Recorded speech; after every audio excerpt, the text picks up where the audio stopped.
Estamos en plena Edad Media.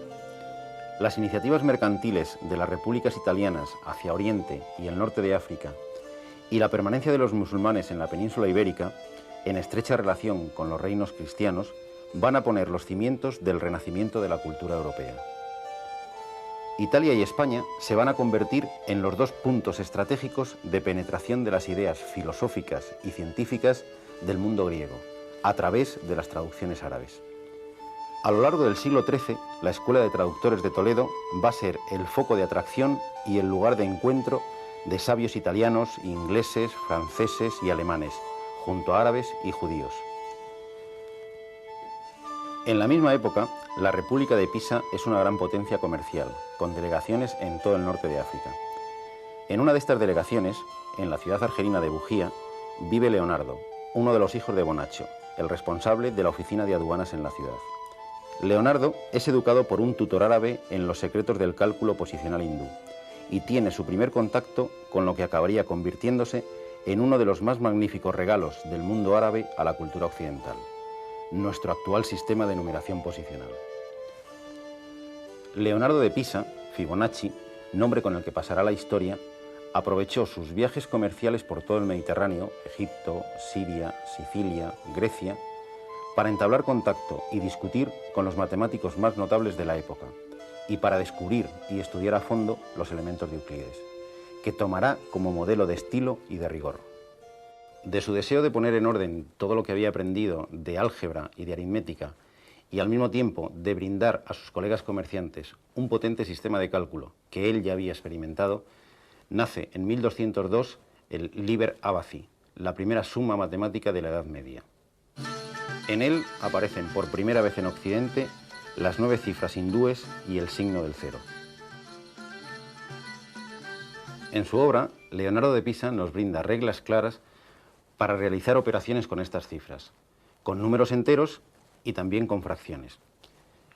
Pero además nos introduce la regla de 3 simple y la regla de 3 compuesta y nos proporciona normas para extraer la raíz cuadrada de un número entero y además nos da soluciones de algunas ecuaciones de primer grado y de otras de segundo grado. Las cifras mal llamadas arábigas, en realidad debíamos decir hindúes, ya que solo el símbolo del cero es invención de los árabes, eran conocidas desde hacía unos cuantos siglos. Por desgracia para Leonardo de Pisa, el sistema de numeración arábigo-hindú no se impuso como herramienta habitual hasta bien entrado el siglo XV. Mientras el mundo occidental seguía utilizando los números romanos, aunque contaban con una interesante calculadora manual, no tan sofisticada como las nuestras, el ábaco, el mundo musulmán, sobre todo el occidental, en España y el norte de África, se hizo experto en el cálculo sobre arena, que no exigía ninguna tecnología especial. De hecho, la grafía de nuestras cifras actuales proviene de las cifras gobar, palabra que significa polvo, utilizada solo por los árabes de Occidente, y que hace referencia al polvo fino que los calculadores esparcían para poder trazar las cifras con un punzón y efectuar sus operaciones. El hecho de utilizar letras para representar a los números y sobre todo el no contar con un sistema posicional en el que una misma cifra representa valores distintos según el lugar que ocupa, hizo imposible que el mundo griego y latino fuese capaz de crear algoritmos de cálculo sencillos para realizar las operaciones elementales de sumar, restar y multiplicar. Si no se lo creen, intenten multiplicar estos dos números, 325 por 123, utilizando el sistema de numeración romano.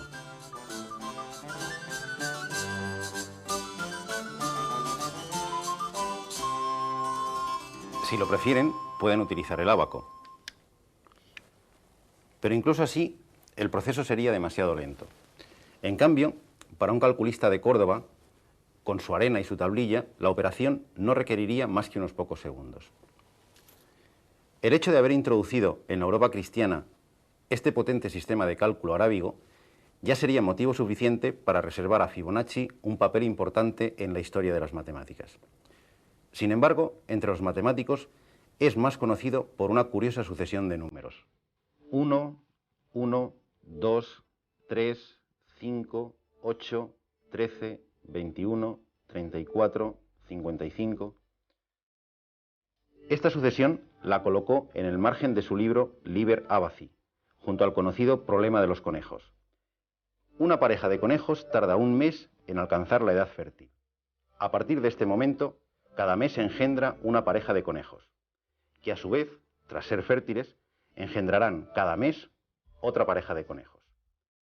¿Cuántos conejos habrá al cabo de un determinado número de meses?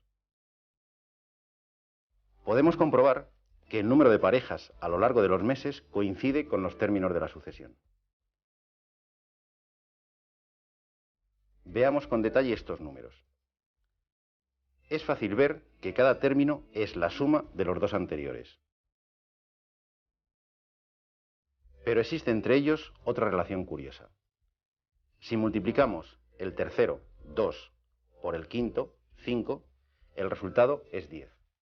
Una unidad más que el cuarto término, 3 al cuadrado. Tomemos otros dos términos impares consecutivos. 5 por 13, 65. Una unidad más que 8 al cuadrado, 64. En cambio, si multiplicamos dos términos pares consecutivos, el segundo y el cuarto, 1 por 3, 3, es una unidad menos que el término intermedio al cuadrado, 2 al cuadrado igual a 4. Lo mismo ocurre con el cuarto y el sexto, 3 por 8, 24. Una unidad menos que 5 al cuadrado igual a 25. En cualquier caso, siempre que tomemos tres términos consecutivos, el cuadrado del central se diferencia en una unidad del producto de los extremos. Podemos seguir investigando las curiosas relaciones numéricas que se producen entre los términos de la sucesión de Fibonacci. Por ejemplo, si sumamos los cuatro primeros términos, obtenemos 7, una unidad menos que el sexto término. Si sumamos los 5 primeros, tendremos 1 más 1 más 2 más 3 más 5 igual 12, una unidad menos que el séptimo término. Pero no son estas curiosidades las que hacen tan atractiva esta sucesión, al menos no tanto como para haber hecho pasar a su autor a la posteridad.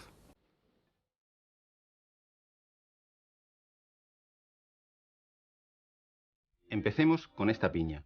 Sus piñones están formando espirales que giran alrededor de un punto, unas en un sentido y otras en sentido contrario. Contemos las que hay en cada uno de los sentidos. 1, 2, 3, 4, 5, 6, 7 y 8 en este sentido.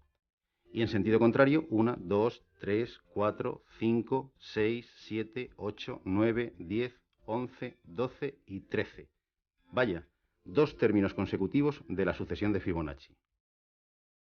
Lo mismo ocurre con esta otra piña. Tiene 1, 2, 3, 4, 5 espirales en un sentido y 1, 2, 3, 4, 5, 6, 7 y 8 en sentido contrario. En el girasol, las pipas también están dispuestas formando espirales. Aquí es más complicado contarlas, pero les sugiero que cuando caiga uno en sus manos se armen de paciencia y se llevarán la agradable sorpresa de encontrarse, no importa el girasol que sea, con dos términos de la sucesión de Fibonacci. Los más pequeños tienen 34 espirales en un sentido y 55 en otro. Los medianos, 55 y 89. E incluso los agricultores expertos afirman que los girasoles de mayor rendimiento son los que tienen exactamente 89 y 144 espirales. Las margaritas suelen tener 21 espirales destrógiras y 34 levógiras, dos términos también de la sucesión de Fibonacci. Estamos en el invernadero del Jardín Botánico de Madrid. Aquí podremos comprobar que las plantas distribuyen sus ramas y sus hojas de tal manera que cada una de ellas recibe el máximo de luz. Vamos a comprobarlo de una manera especial con esta planta. Esta planta es un tronco de Brasil. Marcamos una de sus hojas y vamos a contar hasta que nos encontremos una que esté justo encima de la vertical de esta hoja. 1, 2, 3, 4, 5, 6, 7, 8, 9, 10, 11, 12, 13. Esta está justo en la misma vertical que la primera. Hemos dado alrededor del tallo exactamente 5 vueltas. Por eso decimos que esta planta tiene un crecimiento de relación 5-13. Estos dos números, sorprendentemente, son dos números de la sucesión de Fibonacci. Y esto ocurre con la mayoría de las plantas. Parece que cuando la naturaleza tiene que planificar un crecimiento, lo hace basándose en los números de Fibonacci.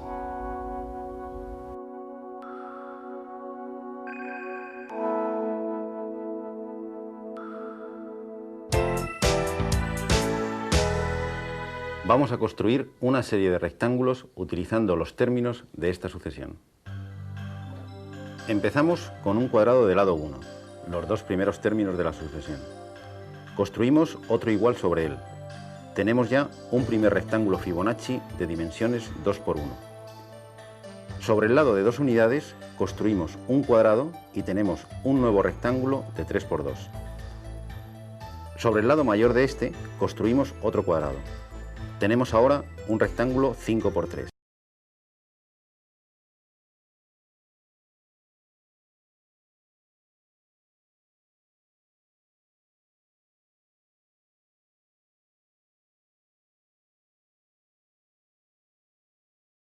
Si unimos los vértices de estos rectángulos, se nos va formando una curva que ya no resulta familiar. Efectivamente, es la espiral de Durero, la espiral del número áureo. ¿Tendrá algo que ver la sucesión de Fibonacci con el número de oro? Algo nos hace sospechar que sí. Dividamos cada término de la sucesión entre el anterior.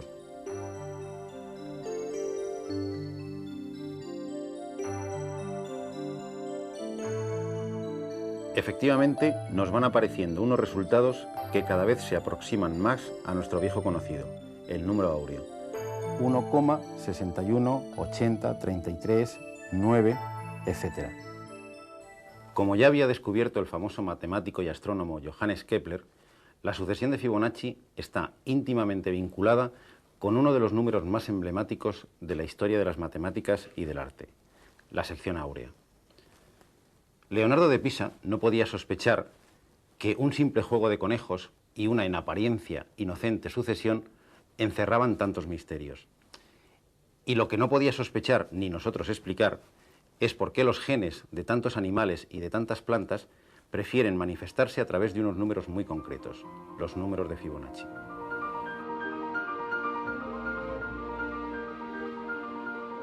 Hagamos una pausa para relajarnos con un poco de música de piano. Fíjense bien en el teclado.